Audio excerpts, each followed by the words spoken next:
வாழ்க வளமுடன். Divine blessings to all.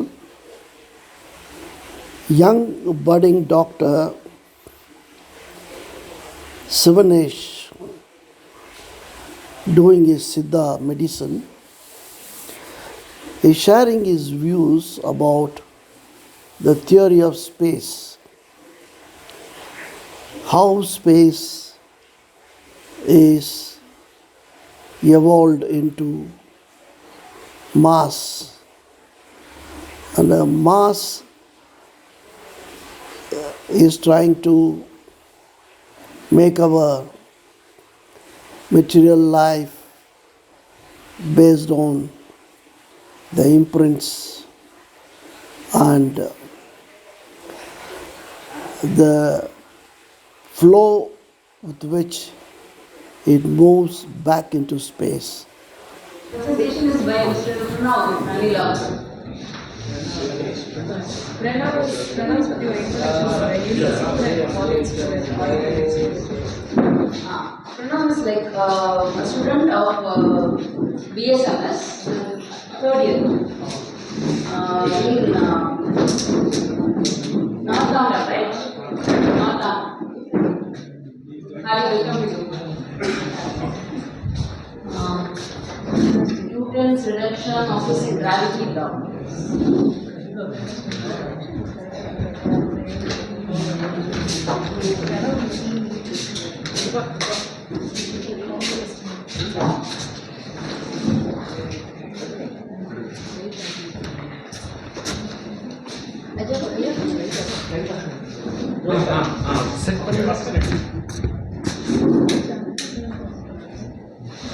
இது அப்படியே டச்சில் வச்சுக்கோங்க, அப்போதான் லாக் ஆகுது.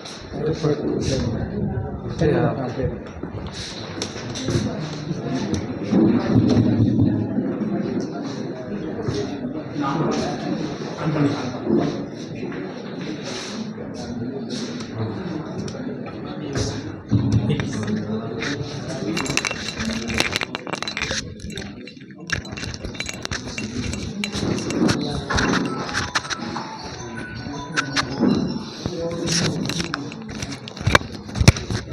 கொஞ்சம் இது கூட பெரிய சிக்கல் இல்லாமல் இருக்குது.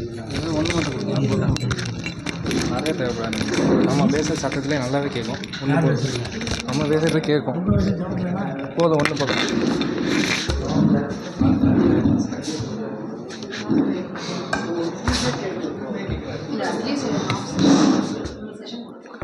வாழ்க வையகம், வாழ்க வளமுடன்.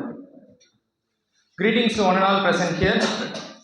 So, I'm actually a BSMS student. I'm studying Siddha medicine, currently third year at ATS Siddha Medical College, Kanyakumari. So today here I will be presenting Newton's deduction of his gravity law revisited.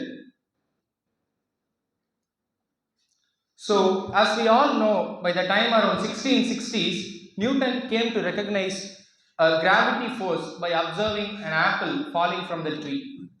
So, according to Newton's first law, that is, an object at rest remains at rest, or an object in motion remains in motion at a constant velocity unless and until acted by an external force on it. So, by his own first law, Newton was able to conclude that once an apple is freed from the tree, it should remain there itself in the absence of any external force.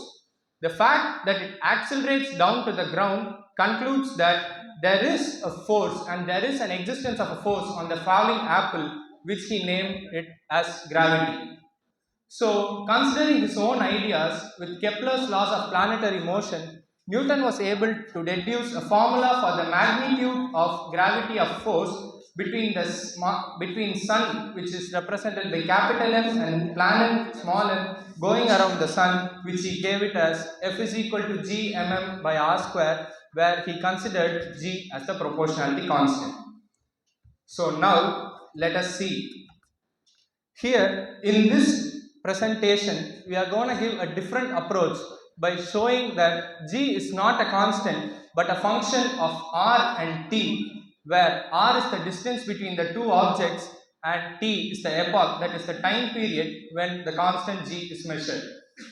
So from the morning, as everybody was speaking, Newton's law has been, as they all quoted Newton's law in their own presentations, we are giving a different approach which changes the total sequence.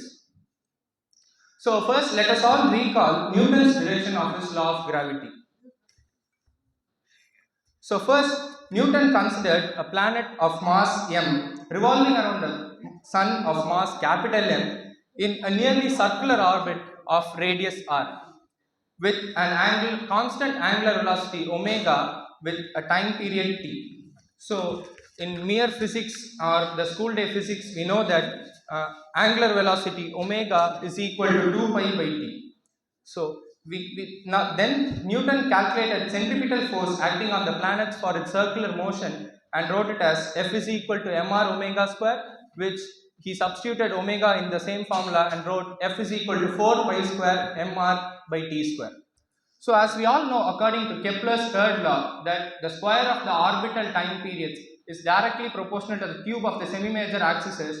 So we can write t square is directly proportional to r cube, and removing the proportionality, we can write t square is equal to k r cube, where k is the constant of proportionality.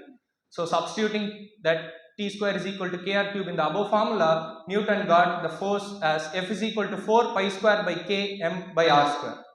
So he also wrote this as further as F is directly proportional to small m by r square, that is small m is the mass of the planet with 4 pi square by k as a constant. Now, according to Newton, the gravitational force between the sun and the planet is mutual. So, if this force depends upon the mass of the planet, that is small m, it must also depend on the mass capital M, that is the mass of the sun. So, he wrote 4 pi square by k, that is the constant in the previous one, will be directly proportional to capital M, that is the mass of the sun, and similarly removing the proportionality, he wrote 4 pi square by k is equal to gm, and he named g as the gravitational constant, and combining these two equations, Newton gets F is equal to gm by r square. So now we are going to do this approach in a different way with a different change. As I said, by the conclusion we will be getting g is not a constant. So we now consider the same way as Newton considered that a planet m of mass small m and is revolving around another mass of mass capital M. So similarly we get the force as F is equal to 4 pi square by k m by r square. Now, since force between both the objects, that is between capital M and small m, is mutual, we can now consider the scenario in the reverse way. That is, we can now consider small m being at the center and mass capital M revolving around small m. So, by repeating the same set of arguments or the same set of